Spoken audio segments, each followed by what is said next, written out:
Dollarisation America के बढ़ते प्रभाव के बीच ये दुनिया जिस मुद्रा का सबसे ज्यादा उपयोग करती है वो है डॉलर, जिसके कारण अमेरिका का प्रभाव पूरे विश्व पे हमेशा बना रहता है। क्योंकि डॉलर अथवा यूरो ऐसे दो ही मुद्राएं हैं जिनसे एक दूसरे देशों से एक देश सामान खरीदता है, अथवा जब भी दो देश के बीच में व्यापार होता है तो डॉलर अथवा यूरो का ही उपयोग किया जाता है। डॉलर को विश्व रिजर्व मुद्रा का भी दर्जा प्राप्त है, जिसके कारण अमेरिका अपनी बात मनवाने के लिए इसी हथियार का प्रयोग सबसे ज्यादा दूसरे देशों पर करता है, और जिसके खिलाफ भी ये हथियार का प्रयोग किया जाता है उस देश का, उस पूरे मुल्क का जो अर्थव्यवस्था है वो डमाडोल हो जाता है, क्योंकि बाहर से उनकी व्यापार बंद हो जाते हैं। अब तक दुनिया का कोई भी देश इस चीज पे इसलिए कदम नहीं उठा पा रहा था क्योंकि इस मामले में कोई ज्यादा विकल्प देश के सामने, दुनिया के सामने होता ही नहीं था। डॉलर अथवा यूरो, यूरो यूरोप में चलता है, और यूरोप और अमेरिका को आप एक ही संगठन के तौर पे मान लीजिए, जो एक की मुद्रा है उसकी खिलाफत दूसरी की मुद्रा नहीं करेगी। अमेरिका ने विश्व के सबसे सबसे कच्चे तेल के निर्यातक देशों से यह समझौता कर रखा था कि सारे देश उसी की मुद्रा में ही तेल का निर्यात करेंगे, अथवा जो आयातक देश भी होंगे यानी जिन्हें वो तेल चाहिए होगा अपने देश में, वो भी उसकी पेमेंट डॉलर में ही करेंगे। इसी चीज को हम पेट्रो डॉलर के नाम से भी जानते हैं, लेकिन लगता ऐसा है कि इसकी तिलिस्म टूटने वाला है। इसकी नींव तब से रखी गई जब से परमाणु हथियार के निर्माण का आरोप लगाकर अमेरिका के हमले में इराक को बर्बाद कर दिया गया,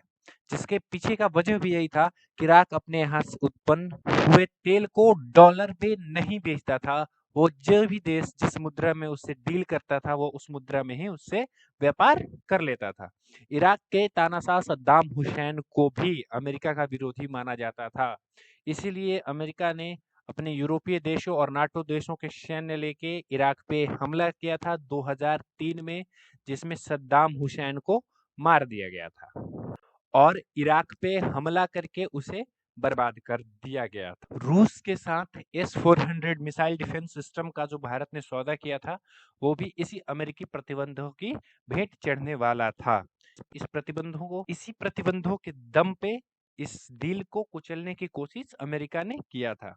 24 फरवरी 2022 को जब रूस द्वारा यूक्रेन पर आक्रमण हुआ तो अमेरिकी सरकार ने फिर से इसी प्रतिबंधों का सहारा लिया और रूस पे बहुत सारे सैन्य, आर्थिक तथा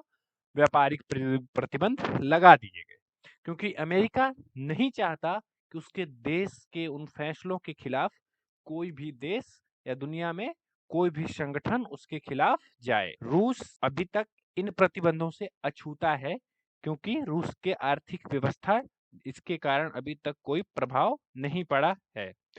हालांकि यूरोपीय यूनियन ने इसी प्रतिबंध के मद्देनजर रूस से तेल खरीदना बंद कर दिया है, यानी कच्चे तेल का जो निर्यात रूस करता था उस पे अभी कुछ निर्यात कम हुए हैं। इतना ही नहीं, Iraq, Iran, Afghanistan, Belarus, China, Crimea, Cuba, Eritrea और म्यांमार इतने देश हैं जो अब तक अमेरिका के इस दंड का भागीदार रह चुके हैं, जिसके वजह से विश्व पटल पर यह बात सामने आने लगी है कि अन्य देश को भी अमेरिकी डॉलर के बदले अन्य किसी मुद्रा को अपने व्यापार में लाना पड़ेगा, जिससे आगे चल के उनको कोई आर्थिक कठिनाई ना हो। यहाँ मैं बता दूं आपको कि यूरो को कोई भी अमेरिकी डॉलर के विकल्प में नहीं देखता है, क्योंकि अमेरिका के एक इशारे पे यूरोपीय यूनियन उस देश को भी यूरो से भी प्रतिबंध लगा देगा, अर्थात वो देश फिर यूरो में भी व्यापार नहीं कर पाएगा। आज चीन अपने मुद्रा में व्यापार करता है। रूस ने घोषणा किया है कि जो भी उससे देश के साथ कोई भी व्यापारिक रिश्ता रखना चाहता हो उसे व्यापार रूस के करेंसी यानी रूबल में ही करना पड़ेगा।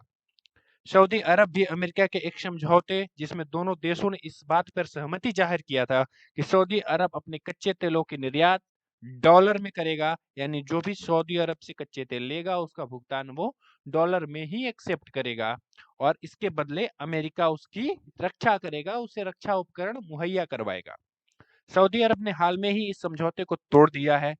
और भारत की तरफ इशारा करते हुए कहा है क्योंकि भारत, आपको बता दिया जाए, अब कच्चे तेल में निर्यात करने की मंशा नहीं रखता है। भारत चाहता है अब अपने देश की मुद्रा में ही हम दूसरे देशों से कच्चे तेलों की निर्यात व्यापार किया जाए। हालांकि भारत ने एक कदम और आगे बढ़ाते हुए अब अपने विदेशी मुद्रा भंडार में डॉलर को कम तवज्जो देते हुए सोना, गोल्ड को ज्यादा महत्व देने लगा है। आगे चलकर दुनिया के बहुत से देश अमेरिका के इस रवैये से परेशान होके कोई न कोई विकल्प अपनाएंगे। अब देखना ये होता है कि इस कड़ी में भारत और सऊदी अरब के बाद कौन सा देश सामने आता है। तब तक के लिए हमसे जुड़े रहें, हमारे चैनल को सब्सक्राइब करें और वीडियो को लाइक कर दें। जय हिंद।